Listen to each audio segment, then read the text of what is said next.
Halo, salam sejahtera buat kita semua. Selamat pagi anak-anak ibu. Ketemu lagi bersama saya, Ibu Epi, pada pertemuan ke-7. Harapan ibu anak-anak tetap semangat belajar di rumah, selalu mengerjakan tugas dengan baik agar nilainya juga nanti bakalan baik. Nah anak-anak ibu, sebelum kita memulai pembelajaran kita, marilah kita berdoa menurut agama dan kepercayaan kita masing-masing. Doa dimulai. Doa selesai. Nah anak-anak ibu, pada pokok bahasan kali ini ibu tetap mengambil materi minggu lalu atau pertemuan yang lalu, yaitu tentang resiko kecelakaan kerja. Adapun kompetensi dasarnya sama, yaitu melakukan penanganan terhadap faktor resiko bahaya kecelakaan kerja untuk mencegah kecelakaan dalam bekerja. Setiap harinya tentu kita akan dihadapkan dengan faktor resiko, ya nak ya, baik dalam hidup di rumah maupun di tempat kerja. Artinya nak, faktor risiko itu selalu ada, akan menghampiri kita, baik kita di dalam rumah maupun kita pada saat bekerja. Nah, makin berbahaya suatu pekerjaan, maka resiko kecelakaan kerja akan semakin tinggi. Nah, coba kita bandingkan. Orang yang bekerja di pertambangan akan memiliki resiko kecelakaan kerja lebih tinggi dibandingkan orang yang bekerja di kantoran. Nah, berikut ini merupakan pekerjaan tambang yang memiliki resiko pekerjaan atau yang memiliki resiko kecelakaan tinggi dibandingkan oleh pekerjaan yang sehari-harinya di dalam kantor. Kecelakaan saat bekerja merupakan salah satu resiko yang harus diterima oleh para pekerja. Nah, setiap pekerjaan itu tidak menutup kemungkinan terjadi sebuah resiko kecelakaan. Nah, itu harus diterima oleh para pekerja. Nah, kecelakaan kerja yang terjadi bisa dikarenakan oleh dua faktor. Yang pertama katanya adalah human error atau kelalaian manusia. Nah, human error atau kelalaian manusia ini sering sekali dikatakan sebagai faktor utama penyebab terjadinya kecelakaan. Lalu yang kedua adalah faktor alam. Nah, ini alam nak yang menentukan, kita manusia tidak tahu. Contohnya gempa bumi. Nah, itu alam yang membuat, manusia tidak tahu dan tidak bisa menghindar. Nah, contohnya gempa bumi yang membuat gedung kantor tempat pekerja rubuh, maka apa? Terjadilah kecelakaan kerja di dalamnya. Nah, itu merupakan dari faktor alam. Nah, perlu ibu ulang kembali, kecelakaan kerja yaitu kecelakaan yang berhubungan dengan hubungan kerja, termasuk penyakit yang timbul karena hubungan kerja. Demikian pula kecelakaan yang terjadi di dalam perjalanan berangkat dari rumah menuju tempat kerja dan pulang ke rumah melalui jalan biasa dan wajar dilalui. Artinya nak, kecelakaan kerja itu berhubungan dengan pekerjaan yang dilakukan. Mulai dari kita mau berangkat, misalnya di tengah jalan terjadilah kecelakaan.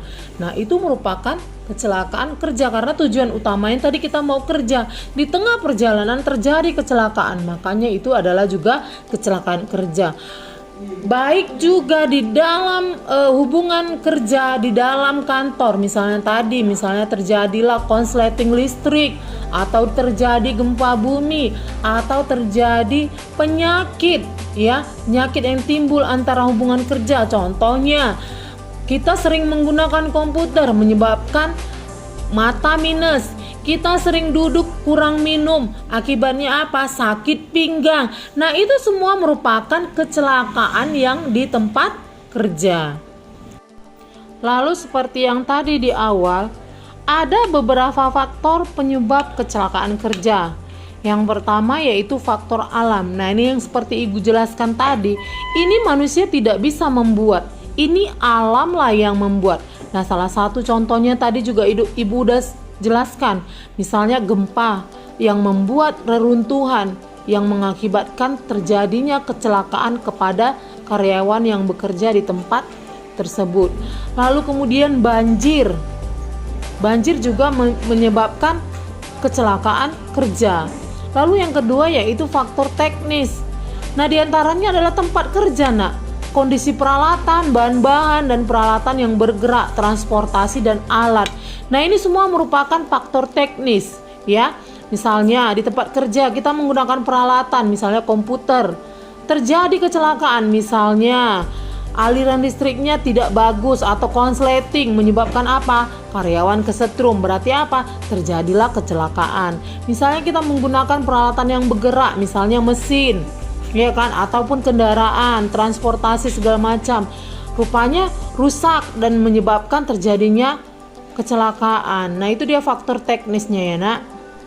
Lalu yang selanjutnya, yang ketiga, yaitu faktor non teknis. Nah, ini diantaranya adalah ketidaktahuan atau kemampuan yang kurang bermain-main dan bekerja tanpa peralatan kesehatan. Nah, ini merupakan kecelakaan yang timbul untuk para pekerja, yaitu merupakan dari faktor non teknis. Misalnya dia tidak tahu menggunakan alat tersebut, tapi dia pura-pura tahu untuk mengerjakannya, sehingga apa? Terjadilah kecelakaan pada dirinya sendiri. Atau kurang mampu untuk mengoperasikan alatnya, tetapi dia mengerjakannya, sehingga apa? Bisa menyebabkan kerugian bagi perusahaan dan menjadi kerugian juga bagi pekerja. Nah, bermain-main, ini apalagi ya nak ya, bermain-main. Tidak bisa bekerja bermain-main, karena apa? Bakal menimbulkan yang namanya kerugian, baik itu kepada perusahaan maupun kepada para pekerja. Nah, kemudian bekerja tanpa peralatan kesehatan, ini juga bisa menyebabkan penyakit akibat daripada pekerjaan tadi. Jika kita diberikan alat atau peralatan kesehatan yang wajib kita gunakan, pakailah agar terhindar dari penyakit akibat pekerjaan yang kita lakukan. Lalu kita masuk ke dalam jenis kecelakaan kerja. Nah, jenis kecelakaan kerja dapat digolongkan ke dalam klasifikasi. Nah, ya, yang pertama yaitu klasifikasi kerja menurut sifat luka atau kelalaian yang dialami. Nah, jenis-jenis kecelakaan kerja ini contohnya ya seperti misalnya patah tulang, memar, kesleo, kram, keracunan, atau diamputasi, atau luka-luka, atau lecet, atau mutasi, atau efek dari radiasi. Ini merupakan klasifikasi kerja menurut sifat luka atau kelainan yang dialami. Lalu yang kedua, klasifikasi kecelakaan kerja menurut letak luka atau letak kelainan di tubuh korban.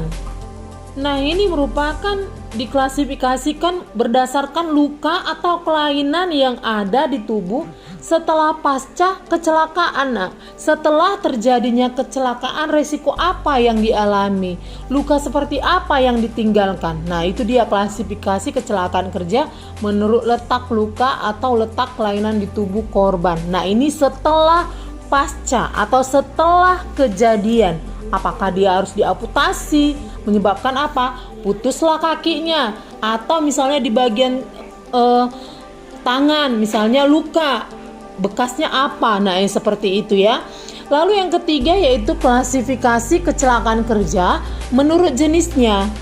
Nah, ini contohnya berupa terjatuh, tertimpa benda jatuh, tertumbuh atau terkena benda, terjepit oleh benda, gerakan yang melebihi kemampuan, pengaruh suhu tinggi, terkena arus listrik, kontak dengan bahan berbahaya, atau radiasi jenis lain, termasuk kecelakaan yang datanya tidak cukup atau kecelakaan lain yang belum masuk klasifikasi tersebut.